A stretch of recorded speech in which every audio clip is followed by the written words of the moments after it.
Hello, this is Connie Chu of Crazy Asian Ferments. What crazy ferment I'm going to be showing you today, now, is something very smelly. Oh my god, as I have a very small kitchen and what I have on the table is enough to faint someone. It really smells like dirty socks. What makes our food taste umami? In Malaysia and mostly Southeast Asian countries, and for example in Japan, what makes the food taste umami is some of the subtle ingredients that they use, like katsuobushi, bonito flakes, kombu, soy sauces. And what about in Korea? Korea, they have their own fermented seafood as well. In fact, in Southeast Asian countries, including Korea, Japan, southern part of China, Yunnan, Myanmar, Philippines, Malaysia, Thailand, Laos, Cambodia, we have one thing in common that we must have, which is the fish sauce. And the other thing which is most important is the fermented shrimp paste, which in Malaysia it is called Belachan, and they are called by different names in different countries. Like in Thailand it is called kapi, in Indonesia it's called terasi, in the Philippines it is called bagoong. Now look at this. It looks terrible, isn't it? Smells terrible.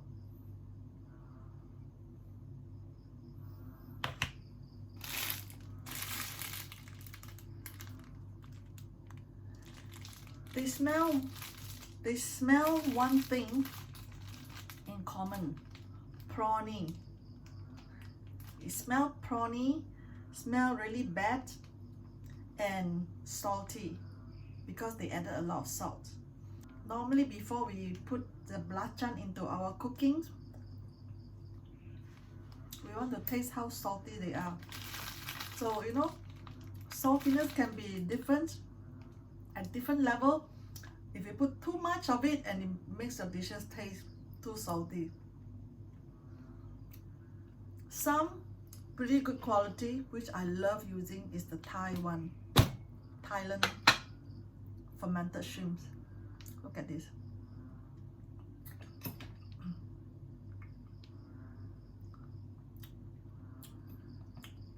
This is even more prawny. It has slight sweetness, not so salty. I like to use a Thai version of a fermented shrimp paste because somehow the Malaysian's quality cannot match up with that. Ours have a little bit of bitterness. Look at the Hong Kong version.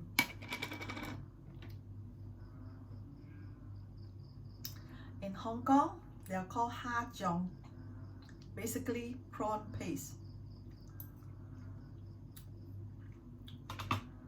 This has a very gentle saltiness, and yeah, the whole paste is very gentle and soft. The Malaysian one is the harshest of all in taste. What do we do with the belachan, the fermented shrimp paste? Life is not the same without shrimp paste with chili pounded together. Our chili paste is called Sambal Belachan. It's our national chili paste. Two basic ingredients: fermented shrimp paste and also red chili pounded together, and we can add on more things on top of that. And let me show you what I'm going to be doing. For a start, I'm going to give it a light toast.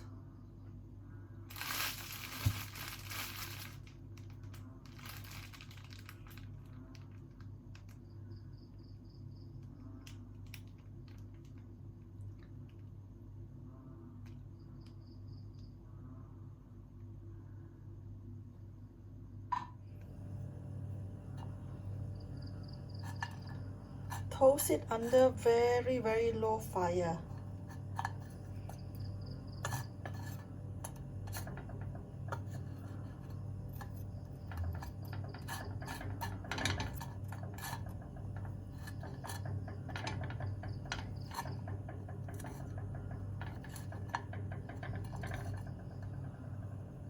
What else do we use the Belachan for? The Malaysian, the fermented shrimp paste. It is a seasoning. If you just add a little bit to do fried rice or fried noodles, or use it as a marinade for chicken, we call it Belachan fried chicken. Or when you make any chili paste, where we cook chili paste, the watery chili paste, just put a little bit of Belachan. It makes a whole world of difference, and it just makes food taste more yummy, more umami, more satisfying and wholesome. To make the chili paste, the Sambal Belachan, there are two ways of making it. So normally we like to use the traditional way. We'll be using this pestle and mortar, quite heavy duty. This has been around since I was a little girl, and if we are making a lot, of course if you have the patience, you pound it because it tastes more yummy, period. And of course with the electric grinder, it somehow compromises a little bit in terms of taste. And I'm going to be pounding a little bit using the pestle and mortar, and the rest will be using the grinder. For a start, while the Belachan is being toasted, I'm going to be pounding the dried shrimps. This is a better quality dried shrimps because it is from a local fishing village, from the fisherman who comes back daily, and there's very little chemicals in taste. Very, very nice. So this is going to be an add-on, and I'm going to pound it first using pestle and mortar, and after that I'm going to be scooping it up, so leaving behind some of the remnants, and I'm going to pound the chili, so the chili tastes umami as well in a very subtle way, until I add on the toasted Belachan.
Oh yeah, I finished pounding my chili. Let me scoop it up. The other one, ground by the electric grinder, is also ready together with the dried shrimps.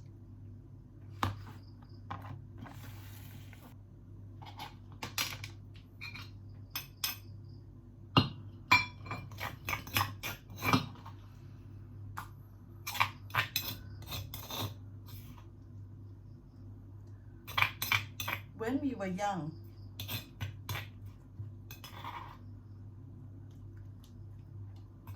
in fact, this chili paste was always in my grandmother's, my late grandmother's fridge.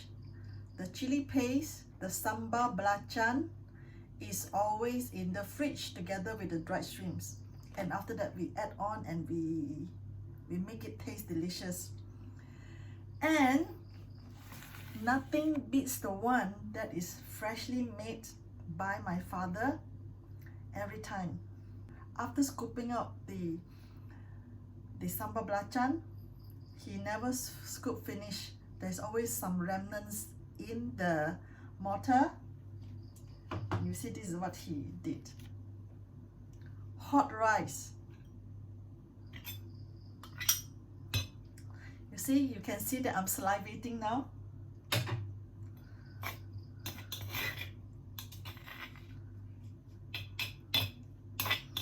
And all the children, the 4 of us, will come around him, waiting for that one scoop. And this is what I always share with people. This is the best in the world, hands down. Nothing beats this very moment. It doesn't work with the electric grinder, it only works with the mortar.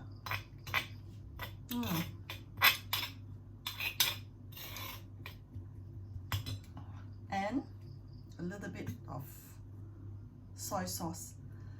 This is my unpasteurized soy sauce, which I bought from Yuasa in Wakayama Prefecture. 179 years old soy sauce factory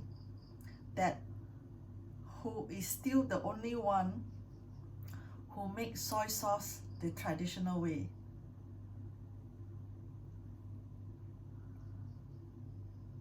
A little bit.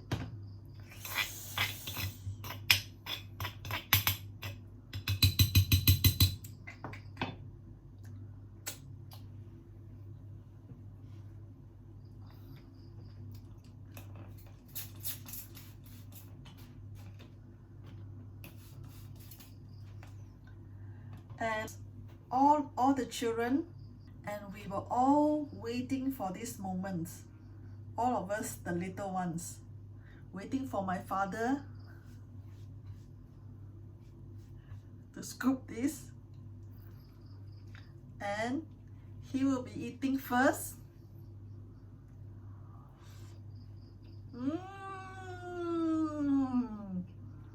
And he said, children, come. And we open our mouth. He fed us this way. Open your mouth.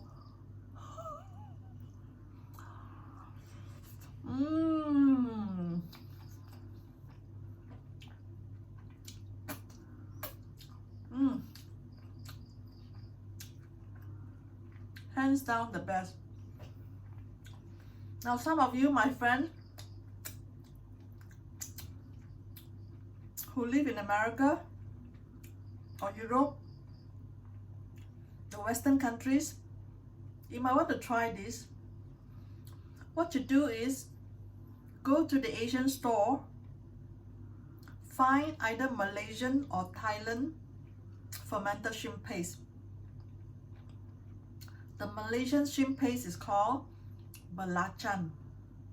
The Thai shrimp paste is called Kapi.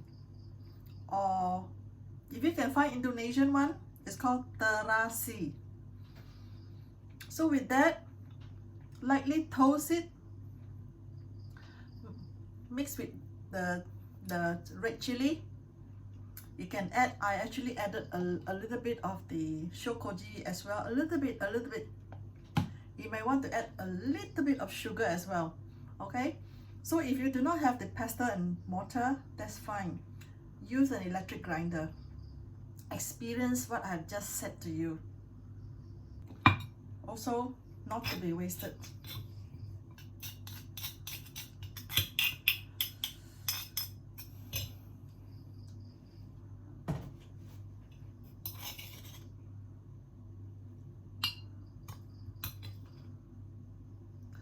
Now, how is fermented shrimp paste being made? Some use dried shrimps. Some use very tiny krills, dried krills. Some use fresh krills or small shrimps. They are cooked, they are salted very heavily, and then they are ground into ground forms, sun dried, and packed into blocks, cylinder or rectangular blocks. Now, the actual traditional way is, instead of using the machine to grind it, they actually pound with a big pestle and mortar. They really pound it, sun dry it, the paste, bring back again, pound it further. It's sort of like a slow fermentation process. Of course, some of the store-bought ones, we do not know whether they actually have fermented or not, but the original one should have been fermented. Yeah. So, assuming this is white rice, and we just cut some cucumber.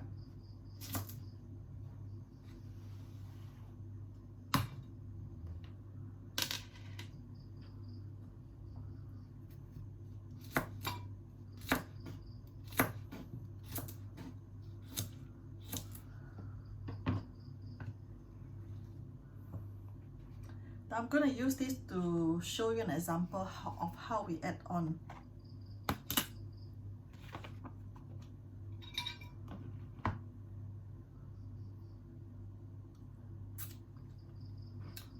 I add on the dried shrimps, ground dried shrimps. Very umami. And I add a little bit of my shrimp paste. We call it petis udang in Malay language, which is cooked with prawn shells added with sugar, added with a little bit of fermented shrimp paste, a bit of garlic, and cook until it reduces to a paste like this. Okay, so I'm going to add a little bit.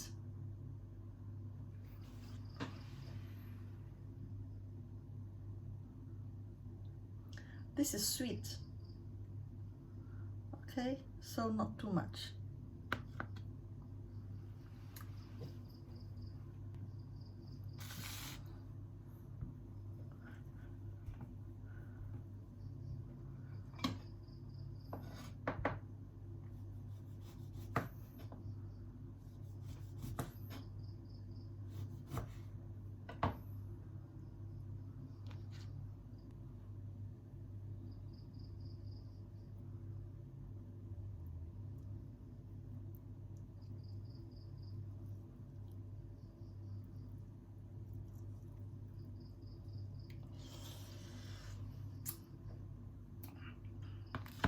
Can you imagine already how delicious this is?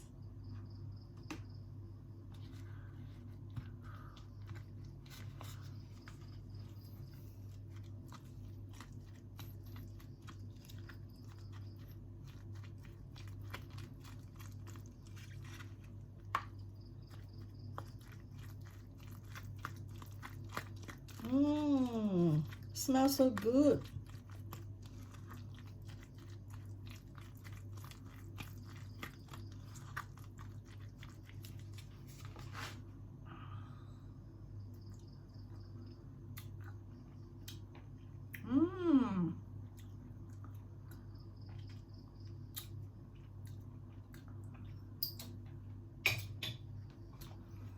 With the rice,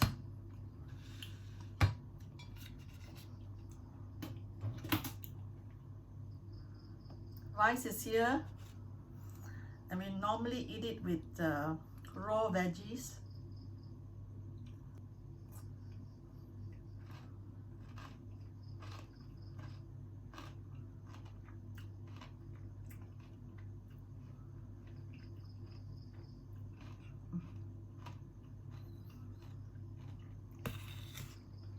explosion in the mouth.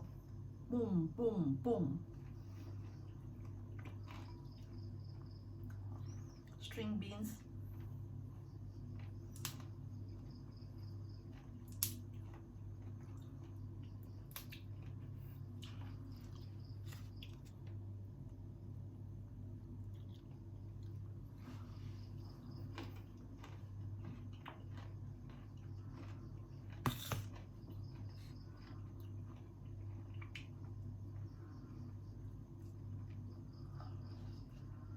Mmm.